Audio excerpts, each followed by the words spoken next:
குயவன் அந்த மண்ணை எடுத்து எங்கே கொண்டு போய் வைக்கிறான்னா அந்த சக்கரத்தில் வைக்கிறான். சக்கரத்தில் வைக்கிறான். ஆமேன் சொல்லுங்க. சக்கரத்தில் வைக்கப்படுகிற அனுபவம் முற்றிலும் இப்போ இந்த மண் யாருடைய கண்ட்ரோலுக்கு வந்துருச்சுன்னா குயவனுடைய கண்ட்ரோலுக்கு வந்துருச்சு. அவன் மெதுவாக சுத்துனா,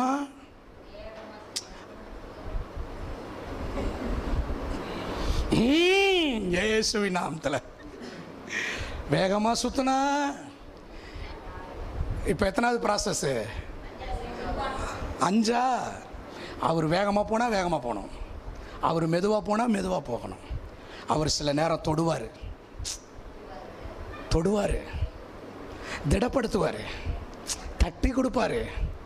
ஆமேன்னு சொல்லுங்க. சில நேரம் அப்படியே தண்ணியை எடுத்து வைப்பார், ஒரு குளிர்ந்த அனுபவத்தை தருவார். ஆமேன்னு சொல்லுங்க.